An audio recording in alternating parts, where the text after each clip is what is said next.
Essa palavra de Lucas, capítulo 12, a partir do verso 22.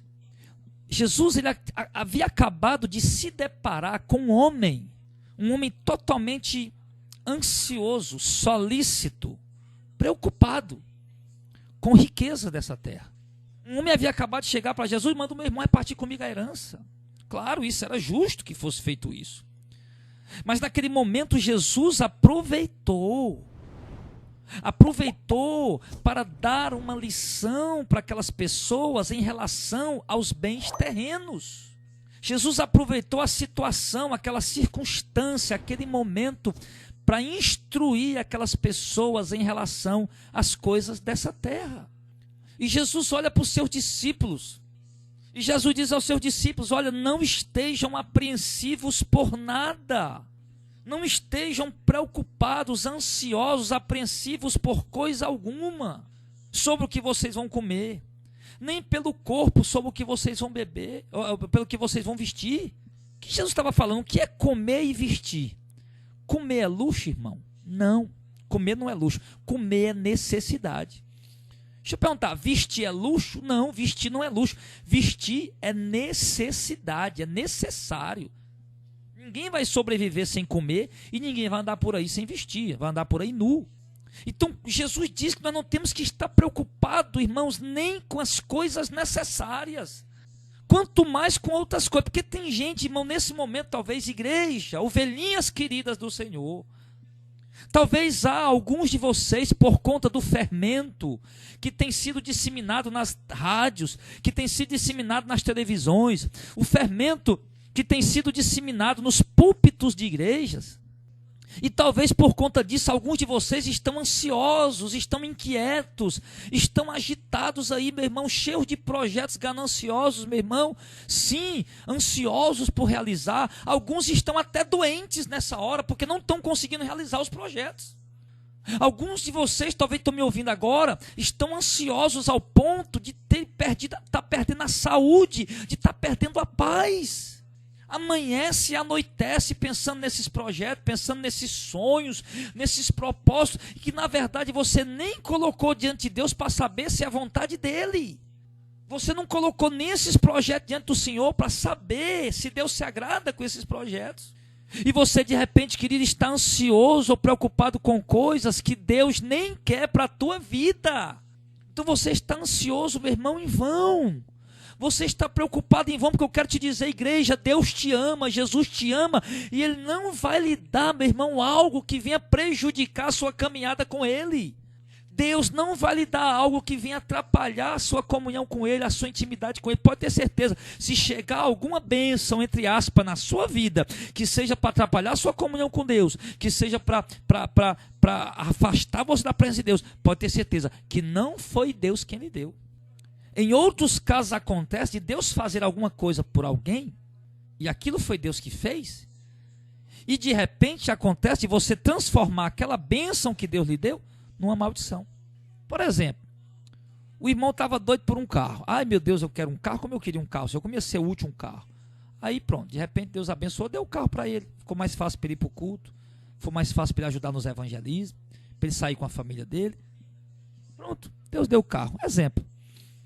Aí de repente agora, Deus deu aquele carro ao irmão, e agora o irmão está usando aquele carro para fazer coisas que estão afastando ele de Deus. Por exemplo, o irmão, quando não tinha carro, era fervoroso nos cultos, era fervoroso nos evangelismos, era fervoroso na igreja, buscava a Deus, estava lá em oração, buscando. Agora que o irmão tem um carro, o irmão agora está todo final de semana dentro da praia, está toda hora passeando para um lado para o outro, andando para um lado para o outro, já está dando até carona a mulheres que não era para dar. Então, meu irmão, está pegando uma bênção que Deus deu e transformando ela numa maldição. Na verdade, eu não vejo aqui no Brasil, aqui em Fortaleza, esse trânsito louco aqui, essa cidade gigante, um carro não é luxo, um carro é até uma necessidade. Agora, como sempre eu falo, né, não precisa ser um carro importado, aquele carro luxuoso, né, de cento e tantos mil reais. Não precisa disso. Mas enfim. Então, tem pessoas que estão ansiosas com algo E essa ansiedade, minha irmã, ela está tirando a sua paz. Você não dorme mais direito. Essa ansiedade é tão terrível que entrou na sua vida, que você não consegue mais se concentrar para orar. Não é verdade? Você vai orar, você não consegue orar. O seu pensamento está lá disperso naquelas coisas. Você não consegue mais ler a Bíblia. A tua mente toda hora amanhece, anoitece, gira em torno disso, desses projetos. Então o Senhor está dizendo, nós não temos que estar ansiosos pelas coisas básicas. Se o Senhor está dizendo que não é para nós estar ansioso pelo comer e nem pelo vestir, que são necessidades nossas, temos que ter. Mas o Senhor disse, não temos que estar ansiosos com isso, quanto menos por outras coisas. Porque ele diz aqui que a vida é mais importante do que o sustento e o corpo mais importante do que as vestes. Então o importante é que você está vivo, o importante é que você tem o seu corpo e você está servindo a Deus, você está na presença de Deus. Isso é que é importante.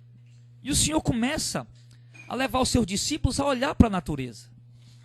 E o Senhor diz, olhe para os corvos, mas vamos usar aqui outra, olhe para os passarinhos, olhe para os passarinhos. Eles não plantam, eles não colhem, eles não guardam em despensas, eles não guardam em armários, e Deus os alimenta. Jesus diz, quanto mais valem vocês do que as aves. Você já prestou atenção no passarinho? Outro dia eu estava aqui na janela olhando para o passarinho. O passarinho voando, pousou ali, começou a bicar o chão. O que ele está comendo? Eu olho daqui, eu não vejo nada. Eu não sei o que o passarinho está comendo, estou olhando, não estou vendo nada. E eu vendo o passarinho bicando, voava. Aí voava, pousava numa árvore. Aí depois voava, abria os bracinhos, as asinhas dele, começava a voar, tipo brincando. E eu olhei para aquilo. E o Espírito Santo começou a falar comigo, a me guiar, a me levar a observar aquela situação.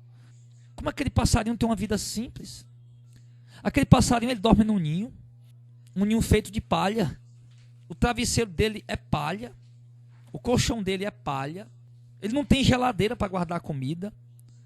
Ele não tem uma despensa para guardar comida. Ele não guarda um pedaço de pão nem para o outro dia. Não tem como ele guardar.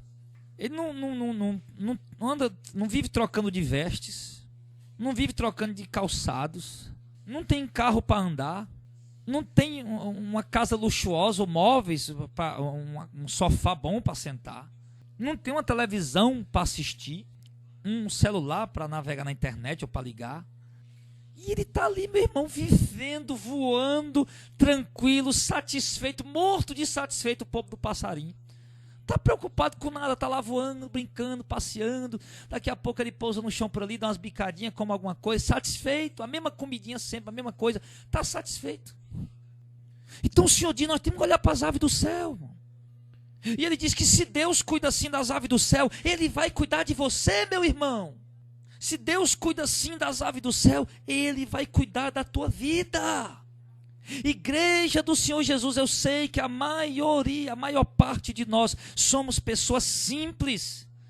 A maior parte esmagadora do povo de Deus são pessoas simples, de pouco recurso. Muitos não têm nenhuma casa própria para morar, muitos não têm nenhum carro próprio para andar. Meu irmão, mas eu te digo, não esteja inquieto, não esteja ansioso. Essa sua ansiedade, inquietação está levando você a ser uma pessoa ingrata pelas coisas simples que Deus tem feito na sua vida. Vamos fazer o seguinte, porque tem irmãos que murmuram porque pagam aluguel, que murmuram porque andam de ônibus, murmuram porque tem roupa simples, porque usam grife simples, murmuram porque come comida simples. Vamos fazer o seguinte a partir de hoje, meu irmão. Vamos, essa ansiedade, tira essa ansiedade. Deixa de olhar para a vida dos outros. É porque o rico tem, eu não tenho, eu sou filho de Deus, quem é filho do diabo tem, e eu sou filho de Deus, não tenho. Deixa de olhar dessa forma e passa a fazer o seguinte, meu irmão. Senhor, ao invés, quando você for pagar aluguel, ao invés de você reclamar, poxa vida, o aluguel está comendo comigo no prato. Não, meu irmão. Você diga assim, meu Deus, muito obrigado por ter me dado dinheiro para pagar aluguel. Quando você for, meu irmão, andar de ônibus, você diz, poxa vida, eu tenho que andar de ônibus, todo mundo anda de carro. Não, meu irmão. Diga, meu Deus, obrigado, Senhor, porque eu tenho dinheiro da passagem hoje para andar de ônibus. Quando você, meu irmão, abrir a sua despensa, a sua geladeirazinha simples, meu irmão, a sua dispensazinha, e ver aquelas comidinhas simples, ao invés de você murmurar, poxa vida, nem tem essa comida nem aquela. Não, diga, meu Deus, obrigado por essa comida que o Senhor tem colocado aqui. Eu sei que se o Senhor quiser mandar uma comidinha melhor, o Senhor pode mandar, mas se o Senhor não quiser mandar, fica isso aqui mesmo, e eu te agradeço em nome de Jesus. Então essa ansiedade, irmão, ela está tirando de você a sua paz, está tirando de você a sua comunhão com Deus, está tornando você uma pessoa ingrata. Eu olho para os corvos, mas eu olho também para Elias. Eu olho para o profeta Elias, Deus dizendo: Elias, profetiza 3 anos e meio de seca. Aí Elias olha para Deus: Senhor, se eu profetizar 3 anos e meio de seca, eu vou comer o quê? Elias não está preocupado com isso não, irmão. Elias diz: sim, Senhor, profetizarei agora. E ali Elias embora, talvez pensando: rapaz, como é que eu vou me virar? Não sei, Deus vai dar um jeito. E ele vai lá e profetiza: olha, daqui 3 anos não vai chover enquanto eu não der ordem. Ou só vai chover enquanto eu der ordem. Só vai chover enquanto eu der ordem, de acordo com a minha palavra, em nome de Jesus. Ali, aí não disse nome de Jesus, não é o que estou dizendo. Elias chegou lá e disse: olha, não tão certo como vive o Senhor, que nem chuva nem orvalho caíram nesses dias, senão de acordo com a minha palavra. Então Elias profetizou e saiu dali e foi para um canto. E ali Elias talvez estava ali, rapaz, eu não vou ficar preocupado, Deus vai me dar um jeito para mim. Aí Deus vai dizer: Elias, tu é meu servo, para tu não ficar aqui, porque muita necessidade vai vir, vai lá para o Ribeiro de Queride. Mas Senhor, Ribeiro de Queride lá, o que é que eu vou fazer lá? Vá para o Ribeiro de Queride. Elias vai. Quando Elias chega lá, ele passa um tempo morando dentro de uma caverna, bebendo água do ribeiro. E a comida de Elias é o quê? De manhã os corvos trazem um bico de pão com carne, à noite os corvos trazem um bico de pão com carne. Pastor, mas pão com carne não é bom? É comida.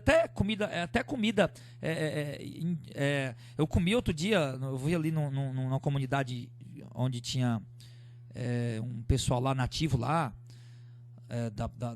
lá estavam lá desde a fundação da comunidade, lá à beira da praia, e eu comi lá tapioca com peixe assado. Que coisa deliciosa, que coisa gostosa. Então Elias estava comendo essa comidinha típica, essa comida simples, e Elias não murmurava nem um instante, irmão. Ah, pastor, mas pão com carne é bom demais. Sim, pão com carne é bom, filho, mas passa 3 anos comendo pão com carne. Passa 3 anos comendo pão com carne no almoço, pão com carne na janta, para ver se alguns de vocês não vão blasfemar, para ver se alguns de vocês não vão blasfemar, não vão reclamar, vão murmurar. Ora, Israel tinha fartura, meu irmão. Israel tinha fartura lá naquele deserto. Israel tinha pão, Israel tinha carne, e toda hora estava murmurando, toda hora estava reclamando. Elias estava comendo todo dia. A cama de Elias era o chão, o travesseiro de Elias era uma pedra. Ele não tinha despensa, ele não tinha armário, ele não tinha geladeira, ele não tinha televisão para entreter, ele não tinha internet para navegar. Meu irmão, Elias estava ali na presença de Deus, e todo dia, quando os corvos traziam o pão e a carne, Elias se sentava para comer, fazer aquela refeição, e ele agradecia ao Deus da provisão que estava cuidando dele. Em nenhum momento Elias ficou ansioso, em nenhum momento Elias ficou murmurando de Deus. E infelizmente, irmãos, alguns de nós temos murmurado. Mas o Senhor trouxe essa palavra hoje para você, igreja do Senhor. Noiva querida, noiva amada, o Senhor tem cuidado de ti. A palavra de Deus diz: sim, não estejais inquietos por nada, mas lançais sobre Deus toda a vossa ansiedade, porque Ele tem cuidado de vós. Não estejais apreensivos por nada, Deus tem cuidado de nós, irmão. Quando você for vestir essa roupinha simples, agradeça a Deus por estar vestindo ela. Quando você for, sim, meu irmão, para a igreja de pé ou de bicicleta, pedalando, aquela roupinha assim, vá para Deus, vá para a igreja agradecendo, meu irmão. Tire essa ansiedade do seu coração. Faça como Elias. Faz tempo que você está comendo a mesma comida. Faça como Elias, sente-se na mesa e agradeça o Senhor. Agradeça a Deus.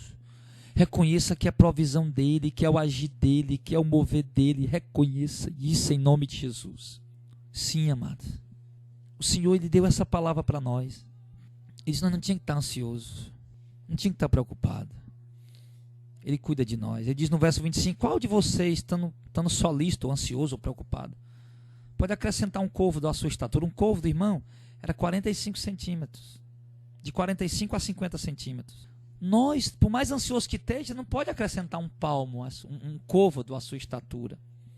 E o Senhor diz no verso 26: se vocês nem ainda podem as coisas mínimas, por que estão ansiosos pelas outras coisas? Está vendo o que ele está dizendo para nós? Se você não pode resolver nem as coisas mais simples, então por que você está ansioso por outras coisas? O que ele está ensinando aqui? Confia em Deus, confia no Senhor. Eu me lembro do que o rei Davi disse no Salmo. Ele diz no Salmo 40: esperei com confiança, com paciência no Senhor, e Ele se inclinou para mim e ouviu quando eu clamei por socorro. Davi está dizendo o quê? Eu fiz uma oração e Deus demorou a responder, mas eu esperei com paciência e ele me atendeu. É isso que está faltando em alguns de nós, irmãos. Quando vem uma luta, quando vem uma dificuldade, alguns se desesperam logo, joga logo tudo para si. Não vou desistir, vou parar. Deus nos permite passar por essas necessidades.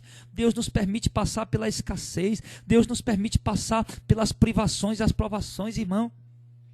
E nessa hora nós temos que manter a calma, manter a confiança no Senhor. E não podemos em momento algum, meu irmão, jogar tudo para cima e desistir. Não. Tem gente querendo desistir de tudo porque o marido não está mais querendo ela. Tem homem querendo desistir de tudo porque a esposa não está mais querendo ele. Tem filhos querendo desistir de tudo porque acham que os pais não o amam. Acham que não são amados por ninguém. Tem gente nessa hora, meu irmão. Tem gente nessa hora se sentindo desamparada e abandonada. Mas eu lembro que o Senhor disse para Israel, com toda imperfeição e falha da nação de Israel, Deus disse para Israel assim: pode a mãe esquecer-se do filho que está mamando? É muito difícil a mãe esquecer do filho que está mamando. Mas ainda que ela se esqueça do filho que está mamando, eu não me esquecerei de ti, diz o Senhor. Ele disse: eu tenho gravado o teu nome na palma da minha mão. Deus nos ama, igreja. Deus nos ama, Ele não esquece de nós em nenhum momento, Ele não esquece de ti em nenhum instante. Não precisa se sentir desamparado. Deus, Ele trabalha de uma forma que a gente não compreende. Tem hora que a gente se sente tão aflito, sabe, numa provação tão grande que a gente acha que até Deus nos abandonou. A gente acha que até Deus naquela hora não está mais conosco. Mas nunca Ele vai nos abandonar. Jesus garantiu, Ele disse: eu estarei convosco todos os dias até a consumação dos séculos. Os séculos não se consumaram ainda. Os apóstolos não estão mais aqui, mas a igreja continua. Apenas mudou o cenário, mudou os personagens, mas a igreja é a mesma, santa, gloriosa, que continua esperando pelo casamento, pelo noivo, pelo esposo, pelo arrebatamento. E o Senhor está conosco sim, cada instante, mesmo que você não perceba, mesmo que você não entenda, mesmo que você não enxergue. Se você é homem de Deus, é mulher de Deus, é servo do Senhor, Deus está contigo aí nessa hora, meu irmão. É bom quando a gente sente a presença dele, é maravilhoso. Aquela presença tremenda, gloriosa, aquela alegria. As tempestades estão ali, as provas estão ali, a gente está ali na presença dele, aquela presença gloriosa. Mas tem momento que o Senhor esconde de nós a sua presença. Tem momento que o Senhor esconde de nós a sua presença para provar, para nos experimentar, se nós vamos perseverar buscando a Ele, se nós vamos buscar essa presença gloriosa. Não precisa ficar ansioso. Deus tem cuidado de nós. Nesse momento, tem pessoas ansiosas e tristes porque não conseguiram pintar a casa. Nesse momento tem pessoas ansiosas e tristes porque bateram o carro. Tem pessoas ansiosas e tristes porque não conseguiram comprar o sofá novo. Porque dentro de casa não tem móveis, tem vergonha de receber pessoas em sua casa. Nesse momento tem pessoas tristes e ansiosas porque são simples, porque usam roupas simples. Tem pessoas que não querem ir para a igreja. Porque infelizmente muitas igrejas hoje parece que virou passarela de moda. Parece que as irmãs estão lá disputando quem usa a joia mais bonita, quem usa a roupa mais bonita, o sapato mais bonito. Tem crente dentro das igrejas disputando carro, automóvel. O cara que vê o carro do outro, não, eu tenho que ter um, eu tenho que comprar um daquele também. Não, o irmão comprou, eu não posso chegar aqui. O irmão chega no carro daquele, eu chego nesse carrinho aqui, eu tenho que dar um jeito para comprar. Eu não posso chegar nesse carrinho aqui, eu não me sinto mal, eu me sinto inferior. Tudo isso, irmão, é carne. Tudo isso é efêmero, é transitório, é passageiro, é coisas infundadas, sem sentidos. A própria ansiedade é um fruto da carne. A própria ansiedade é um fruto da carne. É fruto de pessoas que não confiam em Deus. A ansiedade é manifestação de pessoas que não confiam no agir do Senhor, na provisão do Senhor. Então você não tem que estar ansioso porque alguém comprou um carro e você não comprou. Você não tem que se sentir inferior porque o teu vizinho toda semana compra um móvel novo e você não compra. Você não tem que se sentir inferior porque você usa roupas simples, comprada na 25 de março, comprada no Beco da Poeira, comprada nos lugares simples, enquanto outras pessoas usam roupas de grife. Você não tem que se sentir inferior por causa disso. Nesse mundo nós somos peregrinos. Nesse mundo nós estamos aqui de passagem. Eu fico vendo esses pastores irresponsáveis. Depois, irmão, tem gente que estranha porque que a gente fica, sabe, chateado com a pregação desses hereges. Mas olha o que esses homens estão colocando em cima das ovelhas. O fato que esses homens estão colocando em cima do povo. Tem gente se achando aí que Deus não ama você, que Deus não ouve sua oração. Porque tem pastor dizendo, se você é crente, meu irmão, e você não prosperou, tem uma coisa errada com você. Se você é crente e você não está prosperando, então é porque você está em pecado. Deus não lhe ouve sua oração, blá, blá, blá, blá, blá. Um monte de baboseira, e não tem isso na Bíblia. Não tem isso na doutrina neotestamentária. Não temos que ficar preocupado, ansioso por causa dessas coisas. Nós somos. Você sabe, irmão, no mundo tem muitos tesouros. O homem valoriza muitas coisas no mundo. O homem valoriza carro, o homem valoriza casa, o homem valoriza dinheiro, ouro, prata. Mas só tem uma coisa no mundo que para Deus é precioso. Só tem uma coisa nesse mundo que é riqueza aos olhos de Deus. É sua vida. É você, igreja. É você, povo do Deus vivo. Você é precioso. Você é a herança do Senhor. Você é o tesouro de Deus aqui na terra. Deus pagou um preço alto para te resgatar. Então, meu querido, o Senhor diz para nós essa tarde. Você não tem que ficar preocupado, ansioso com nada disso. Você tem que ter paz no seu coração e sossegar o teu coração. E andar do jeito que Deus quer que você ande. Na condição que Deus dá para você andar. E aqueles que têm mais, que têm recursos desse mundo, devem ajudar os que não têm. Devem ajudar os irmãos que não têm. Sim, a palavra de Deus nos ensina isso. Mas antes de nós chegarmos lá, no verso 27 ele diz, considere os lírios do campo. Olhe para os lírios do campo. Avaliem os lírios do campo. Eles crescem. Eles não trabalham. Eles não costuram. No verso 27. Digo a vocês que nem ainda Salomão, em toda a sua glória, se vestiu como um deles. E se Deus assim veste a erva, que hoje está no campo, e amanhã é lançada no forno, quanto mais a vocês, homens de pequena fé. Então Jesus está dizendo, olha para as flores. Por mais lindas que elas parecem, amanhã elas vão murchar. Mas Salomão, e essas folhas, elas não trabalham nem costuram. E olha como são lindas a aparência delas. Nem Salomão se vestiu com tanta glória como elas. E se Deus assim veste a erva do campo, quanto mais vocês, o povo que ele ama. Então, ele diz, no verso de número 29, não perguntem, ou seja, não andem a perguntar o que havemos de comer, o que havemos de beber, o que havemos de vestir. E não andem inquietos. Então, querido, é o conselho de Jesus para nós, é um ensinamento de Jesus para nós. Não ande inquieto, não ande ansioso, não ande a se perguntar o que eu vou comer, o que eu vou vestir, o que eu vou calçar, o que eu vou beber. Eu falei outro dia para os obreiros, na simplicidade, eu digo, olha, o meu perfume acabou. E eu olhei só olhei, Senhor, eu disse, Senhor, meu perfume acabou. Não fique ali ansioso, poxa vida, que perfume que eu vou usar e tal, e tal, e tal. Não estou podendo comprar um perfume agora, o que eu vou fazer? E ali Deus providenciou um perfume. De repente, alguém chega com perfume, pastor, eu queria dar esse perfume para o senhor. Eu não precisei ficar falando, não precisei pedir. Alguém com carinho, com amor, chegou e disse, está aqui, pastor, um perfume, eu queria dar um perfume para o senhor. Uma obreira foi e depois falou para mim, pastor, outro dia. Aí falou, pastor, ouviu o senhor falar aquilo e tinha acabado as coisas lá em casa. E eu falei para Deus, Senhor, falei com tranquilidade, Senhor, as coisas acabaram. Está acabando. Só isso. De repente, pastor, a provisão chegou. Deus deu um jeito. Estava tendo dificuldade financeira, parece que desemprego, alguma coisa. E de repente ela diz, pastor, e Deus proveu, chegou. Não precisei ficar desesperado, não precisei ficar correndo com a mão na cabeça, não precisei ficar pulando. Eu só falei, Senhor, está acabando. Deus proveu. Então ele diz, não fique preocupado com o que você vai comer. Não fique preocupado com o que você vai beber. Não ande inquieto. Essa inquietação, irmão, ela tira a tua saúde, ela tira a tua paz, ela te perturba, ela te leva para longe de Deus. Ela te torna uma pessoa carnal, ela rouba a tua comunhão. Você deixa de orar, deixa de ler Bíblia, deixa de ir para a igreja, para os cultos, por causa dessa ansiedade. Quantas pessoas hoje, irmão, que estavam na igreja, que era uma bênção, mas não estão mais por causa das ansiedades? Lembra lá a parábola do semeador? Que Jesus fala? Jesus fala da parábola do semeador? Ele fala da semente que foi plantada nos espinhos.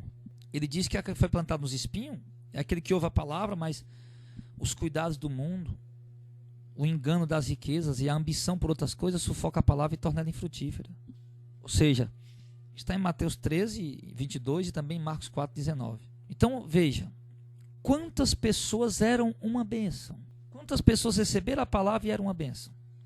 Mas os cuidados do mundo, o engano das riquezas, a ambição por outras coisas, tornaram a palavra infrutífera na vida dessa pessoa. Por quê? Porque ela se tornou uma pessoa ansiosa. Uma pessoa que agora só pensa em correr atrás das coisas dessa terra. A ansiedade. Você já percebeu que o sistema do mundo... Por que as pessoas são tão ansiosas por bens, por essas coisas? Porque o próprio sistema que rege o mundo, ele pressiona as pessoas a querer correr atrás de posição. Por quê? Porque se você chega num restaurante de bicicleta, você é atendido de um jeito. Se você chega num restaurante, num carro popular, você é atendido de um jeito. Se você chega num restaurante, num carro importado, você é atendido de outra forma. Se você chega numa repartição pública, num carrinho simples ou a pé, as pessoas te tratam de uma maneira. Se você chega numa repartição pública, andando num carrão importado, um Land Rover, desses carrões importados, mesmo as pessoas já te tratam de outra maneira, de outra forma. Então o próprio sistema pressiona as pessoas a querer correr atrás de posição, para poder serem vistas, para poder serem melhor receber a atenção das pessoas. Porque o mundo, infelizmente, o mundo dá por uma pessoa aquilo que a pessoa tem. O mundo paga por uma pessoa aquilo que a pessoa tem. Se a pessoa tem R$1, o mundo só dá valor a ela o valor de R$1. Se a pessoa é milionária, o mundo dá valor a ela o valor de um milionário, de milhões. Agora, para Deus, não, amado. Para Deus, vocês são mais preciosos do que qualquer coisa. Vocês são mais preciosos do que qualquer coisa nessa terra. Então não deixa a palavra ficar infrutífera na tua vida. Para com essa inquietação. O Senhor disse no verso 30 que os gentios, quando ele fala os gentios, ele se refere ao povo que não conhece a Deus. Então a gente pode falar dessa forma para ficar melhor de entender. Porque as pessoas que não conhecem a Deus buscam essas coisas. Mas o vosso Pai sabe que vocês necessitam delas. Então, irmãos, o texto está dizendo o quê? Que as pessoas que não conhecem a Deus é que andam inquietas por essas coisas. Mas as pessoas que conhecem a Deus sabem o que Jesus está dizendo, que Deus sabe que nós precisamos dessas coisas. Deus sabe. Deus sabe que nós precisamos dessas coisas. Então, se Deus sabe, vê se você consegue sossegar o teu coração aí. Para um momento agora. Fecha teus olhos. E pensa aí. O Deus Todo-Poderoso, que está no céu assentado em seu trono, Ele sabe o que eu preciso, o que eu necessito. Pastor, eu estou com dívidas, eu estou com cartão estourado, eu estou com aluguel atrasado. Eu quero dizer, filho, Deus sabe. Ele diz, Deus sabe que vocês necessitam de todas essas coisas. Tudo bem, pastor, Deus sabe, mas está atrasado, eu estou em pânico, eu tenho que resolver isso. O dono já veio cobrar um monte de vez. Jesus, ele faz uma pergunta. Aliás, ele fala uma coisa. O Pai sabe que nós necessitamos de todas essas coisas. Mas ele diz, verso 31, busquem antes o reino de Deus. Todas essas coisas vos serão acrescentadas. Jesus disse que se nós buscarmos o reino de Deus em primeiro lugar, acima de tudo, as nossas necessidades serão supridas. Ele não está falando aqui de riqueza. Os hereges estão pegando isso aqui e vai dizer, tudo isso, tudo vai ser acrescentado. Tudo o quê? O que é o tudo? Todas essas coisas que Jesus vem falando. Da comida, da vestida, da moradia. É isso que Jesus vem falando. Do alimento, da vestimenta, do bebê. Jesus vem falando aqui de coisas necessárias. Ele não está falando de riqueza. Ele diz que nós buscarmos o reino de Deus em primeiro lugar, acima de tudo, todas essas coisas vos serão acrescentadas. Eu conheço uma pessoa que quando aparece alguém na igreja necessitado, algumas vezes, essa pessoa ela pega o que tem na carteira, tudo. Pai, eu vou ficar liso, mas eu vou dar, tenho que ajudar. Pega tudo que tem na carteira e dá. E fica liso. E dá por amor, dá com alegria, não bota envelope, bota nome, e simplesmente o irmão, não, eu quero ajudar. Pega lá e dá tudo. E ele já viu o quanto Deus cuida dele. Ele já viu que todas as vezes que ele faz isso por alguém, que ele faz isso, toma essa atitude de fazer, de ajudar, ele vê Deus fazendo muito mais por ele, poucos dias depois. E eu conheço pessoas assim. Que tem visto o cuidar de Deus, que tem visto a provisão de Deus, tem visto essa palavra se cumprir em suas vidas. Mas porque o texto diz, porque busque o reino de Deus em primeiro lugar. Mas você não está buscando o reino de Deus em primeiro lugar, você está buscando o mundo, as coisas do mundo em primeiro lugar. Por isso, então, que essa palavra está se cumprindo na sua vida. Eu vou lhe dizer, meu irmão, que independente da dificuldade que nós passarmos, nós estivermos buscando o reino de Deus em primeiro lugar, Deus suprirá a nossa necessidade. Não quer dizer com isso que você vai, agora eu vou parar de trabalhar porque Deus vai suprir. Não, você tem que trabalhar, por isso que o homem tem que trabalhar. Algumas pessoas específicas, Deus manda parar com o seu trabalho secular para se dedicar à obra inteiramente. Mas nem todas as pessoas, Deus manda parar com o seu trabalho secular para se lançar a obra inteiramente. Tem muitas pessoas que continuam trabalhando secular e são uma bênção na obra. Mas alguns especificamente, Deus manda acabar com todo o trabalho secular e se lançar inteiramente na obra. Então, buscar o reino de Deus em primeiro lugar não é abandonar o emprego para ir fazer a obra de Deus. Repito, algumas pessoas Deus manda fazer isso, tem que obedecer. Outros não, a maioria não precisa. Alguns específicos Deus manda fazer isso. Por exemplo, nós vemos exemplo aí na vida de alguns apóstolos. Paulo, ele continuou trabalhando, optou por ficar trabalhando. Ele disse em 1 Coríntios 9 que ele tinha um direito de comer e beber também as coisas da igreja e sustentar uma mulher irmã, né, ou seja, a sua família. Mas ele disse que preferiu trabalhar. Mas os outros não, Pedro, Tiago, outros apóstolos não, a igreja sustentou, abandonaram tudo e a igreja sustentou. Nós vimos ali o profeta Eliseu, quando Elias chama ele, ele abandona o trabalho, a família, tudo e vai. E ali Deus vai suprindo, vai cuidando, vai provendo. Mas enfim, mas buscar o reino de Deus em primeiro lugar, o que é buscar o reino de Deus em primeiro lugar? É dar o dízimo? É estar firme em cada culto? Não, meu irmão. Dízimo, a gente nem cogita mais sobre isso. As ofertas são importantes. As irmãos ajudar a igreja, dar suas contribuições, suas ofertas. Isso é importante, a obra necessita.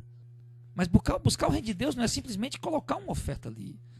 Tem gente que acha que honrar a Deus, buscar o reino de Deus, é chegar na igreja, pegar um monte de envelope, ou envelope de ouro, de prata e bronze, dar dízimo, fazer votos. Acha que honrar a Deus e buscar o reino de Deus em primeiro lugar é isso. E não é. Buscar o reino de Deus em primeiro lugar, meu irmão, é quando você vive a vontade de Deus em todas as áreas da sua vida. Por exemplo, você está tendo um caso extraconjugal. Você tem sua esposa, mas você tem um amante e você está apaixonado por essa amante. Você não quer deixar ela por nada. Então, quando você busca o reino de Deus em primeiro lugar, você faz o quê? Você abre mão dessa amante. Não, eu gosto muito de você, eu sou apaixonado por você, mas eu não quero mais. Eu tenho minha esposa e eu quero amar minha esposa de novo, eu quero ser feliz com ela e quero viver a minha vida com ela. Eu quero buscar o reino de Deus em primeiro lugar. Buscar o reino de Deus em primeiro lugar é quando um empresário, por exemplo, está negando imposto. De repente diz, não, eu vou pagar meus impostos direito. Embora a exploração, né, o imposto aqui no Brasil, infelizmente, mas eu vou pagar meus impostos direito. Eu vou cumprir a lei, eu vou buscar, então eu vou pagar meus impostos direito. Buscar o reino de Deus em primeiro lugar é isso. É quando você começa a viver a palavra de Deus no seu dia a dia. É quando em todos os momentos da sua vida você está priorizando a palavra de Deus. Ser gentil com as pessoas, tratar as pessoas bem, tratar as pessoas com carinho, com amor, saber responder bem às pessoas, manifestar amor. Isso é buscar o reino de Deus em primeiro lugar. Buscar o reino de Deus em primeiro lugar, ajudar um velhinho a passar a rua. Fazer, sabe, viver o amor do reino, viver as práticas do reino. Não é simplesmente ir para a igreja, sentar num banco, pegar um envelope e colocar, fazer um voto, um problema. Não é isso, irmão. Tem muita gente fazendo isso que não está buscando o reino de Deus coisa nenhuma. Buscar o reino de Deus, você que é solteiro, o cara tem uma namorada, né? Uma namorada mora na casa da mãe dela e você mora com a sua mãe, aí você tem uma namorada, aí você está aí fazendo sexo com ela. Aí você, não, vou buscar o reino de Deus em primeiro lugar agora. É muito bom fazer sexo com ela, mas eu vou parar, eu não quero mais. Filha, eu não quero mais. Ô filho, eu não quero mais fazer. Só quando a gente casar, quando a gente for morar junto, quando a gente casar. Vamos buscar o reino de Deus em primeiro lugar. Então, sabe, irmão, é isso. Isso é buscar o reino de Deus em primeiro lugar. E muitas outras coisas. Que vai nesse mesmo sentido de obediência à palavra de Deus. Pessoas que passam a semana inteira fazendo tudo enquanto que não presta, de repente chega domingo na igreja, aí porque está no culto, começa a chorar com as músicas, ouve uma pregação, dá uns glória a Deus, aleluia, coloca ali uma oferta, uma contribuição, acho que fez, buscou o reino de Deus. Não. Buscar o reino de Deus é no nosso dia a dia, no nosso cotidiano. É importante para o culto, é fundamental. É lá que nós aprendemos, lá nós recebemos a palavra, a doutrina. Mas buscar o reino de Deus em primeiro lugar na nossa vida, irmão, é uma obediência contínua à doutrina do nosso Deus, à vontade do nosso Deus. Então, quando nós obedecemos a Deus sem ganância, sem olhos grandes de almejar as coisas grandes dessa terra, quando nós obedecemos a Deus e vivemos a nossa vida para Deus, ele diz aqui, quando nós vivemos a nossa vida para Deus, Deus vai cuidar de nós, Ele suprirá nossas necessidades, porque o Pai sabe o que nós precisamos. Ele até diz aqui, Jesus até exagera mais aqui no verso 32. Então, querido, só um instante, então busque o reino de Deus em primeiro lugar. Não, pastor, então vou buscar o reino de Deus em primeiro lugar para poder Deus suprir minha necessidade. Não, e você também vai estar errado. Vai buscar o reino de Deus em primeiro lugar só para ter sua necessidade suprida também é um equívoco, é um erro. Buscar o reino de Deus em primeiro lugar porque ama a Deus, se isso sim.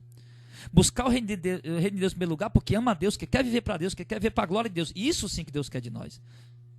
Não buscar o reino de Deus, ficar bonzinho, certinho, direitinho, porque vai receber uma bênção. Não, meu irmão, não é isso. Isso é o que a religião tem ensinado, isso é o misticismo que alguns pastores têm ensinado, não é isso. Viver o reino de Deus, obedecer a Deus e buscar em Deus em primeiro lugar, viver para Deus, irmão, é fazer com amor, com alegria. Não obstante algumas renúncias serem tão difíceis de fazer, mas buscar fazer com amor e alegria. Então ele diz, então busca o reino de Deus em primeiro lugar. Aí ele exagera aqui, ele diz assim, ó, no verso 32, não tema, ó pequeno rebanho, porque agradou o Pai dar-vos o reino. Ou seja, aqui ele vai exagerar no verso 33, mas aqui está dizendo, não tenha medo, rebanho, pequenininhos, porque Deus, o Pai agradou a vocês dar o reino. Ou seja, vocês estão achando estranho o que eu estou falando, você tem que se contentar com as coisas simples, agradecer a Deus pelas coisas simples, não estar ansioso nem pelo que comer, nem pelo que beber, quanto mais por outras coisas maiores. Estão achando estranho isso? Meu Deus, que palavra é essa? Mas não tenha medo não, porque Deus agradou dar o reino a vocês. Vocês são herdeiros de um reino incorruptível, inabalável e eterno, que Deus preparou para vocês. O nome de vocês está escrito nos céus. Então não tenha medo, pequeno rebanho, o reino é nosso. Deus nos deu de herança pela sua infinita misericórdia e graça. Nós apenas devemos permanecer até o fim na presença do Senhor. E ele diz, verso 33, então, o Pai agradou dar o reino a vocês, então vendam o que vocês têm. Ao invés de você estar correndo atrás de riqueza, não, faça o contrário, pega o que vocês têm e vendam. Olha o que Jesus está dizendo, irmão, é loucura isso que Jesus está dizendo. Valdemiro Santiago não vai entender isso nunca, o Ed Macedo não vai entender isso nunca. Os pregadores da teologia da prosperidade, meu irmão, os pregadores, muitos das Assembleias de Deus que a gente vê por aqui em Fortaleza, outros de outras igrejas aqui em Fortaleza, não vão entender isso aqui nunca, nunca vão entender isso, nunca. Isso parece loucura isso.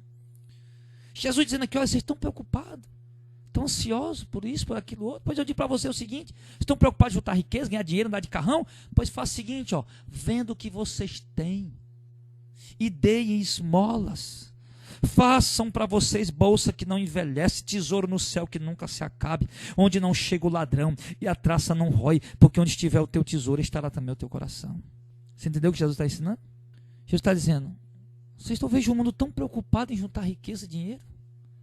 Pois eu vou dizer para vocês, Jesus estava dizendo isso, eu vou dizer para vocês, não se preocupe em juntar riqueza e dinheiro, pelo contrário, quem tiver riqueza aqui, venda, reparta com os pobres. Façam caridade, pratiquem o amor, vivam minha palavra, vivam a doutrina, obedeçam o santo evangelho e vocês terão um tesouro no céu que a traça não rói, que nunca se acaba, que não envelhece e o ladrão não pode chegar, porque onde tiver o teu tesouro estará também o teu coração. Então, igreja santa, igreja do Deus vivo, igreja do Senhor, os dias que nós temos vivido são dias muito difíceis, e se torna mais difícil ainda quando o nosso coração está nas coisas desse mundo. E a palavra de Deus diz em 1 João 2, não ameis o mundo, nem o que no mundo há, porque tudo o que há no mundo, a concupiscência da carne, a concupiscência dos olhos, a soberba da vida, a ostentação de bens, não procede de Deus, mas do mundo, e o mundo passa com as suas cobiças, mas aquele que faz a vontade de Deus permanece para sempre. Você entendeu o que a palavra está dizendo, irmão? O que é a concupiscência dos olhos? Aí quando eu olho para uma mulher bonita, desejo ela também. Mas não só isso. A concupiscência dos olhos é quando você vai num lugar que você fica desejando tudo. Opa, eu quero um carrão daquele ali, um carrão daquele ali, um carrão daquele ali que eu quero. Opa, esses móveis, aqueles móveis ali, eu quero esse móvel lá em casa, eu quero demais. Aquelas joias ali, eu quero aquela joia, aquele relógio ali, 3.000 reais, aquela aliança, 1.200, eu quero. Isso é a concupiscência dos olhos. Isso é ganancioso, cobiçoso. E Jesus disse, nada disso provém de Deus, vem do mundo. Então, amado, se os nossos olhos forem simples, todo o nosso corpo será luminoso. Mas se forem maus, nosso corpo estará em trevas. E tenha cuidado para que as trevas que há, que a luz que há não sejam densas trevas. Que essa palavra, ela possa consolar a igreja do Deus vivo. Que essa palavra console a santa noiva do Cordeiro que está esperando em Cristo. Se você em algum momento percebeu nessa palavra que você estava quase saindo da palavra de Deus, volte, permaneça nela. Você não tem que lutar por posição nesse mundo. Você não tem que lutar pelas glórias desse mundo. Você tem que lutar para permanecer na presença de Deus. Porque eu te digo, irmão, que aqui, Jesus disse, nossa vida não é aqui não. Nossa vida está escondida com Cristo em Deus. E quando Cristo, que é a nossa vida, se manifestar, nós seremos manifestados com Ele em glória. Você entende isso? Nossa vida está escondida com Cristo. Nós não estamos vivendo aqui. Nós estamos no mundo como se nós estivéssemos mortos para Ele. Mas quando Cristo, que é a nossa vida, se manifestar, então nós nos manifestaremos com Ele em glória. Aí sim nós viveremos. Eu quero dizer, meu irmão, nossas riquezas são tão grandes que nós vamos andar em ruas de ouro. Que as portas do palácio que nós vamos morar são pérolas. Nós vamos estar diante do trono do próprio Deus. Você consegue entender a glória disso? Diante do trono, da presença, da majestade. Nós vamos ver Jesus rosto a rosto, como você vê qualquer pessoa. Nós vamos ver os 4 seres viventes, estão em volta do trono. Nós vamos estar diante do trono de Deus para adorá-lo, meu irmão. Nós vamos estar lá. Mas tire essa ansiedade do teu coração. As riquezas eternas, verdadeiras, Deus guardou para o seu povo, para os seus escolhidos. Que Deus abençoe tua vida em nome de Jesus.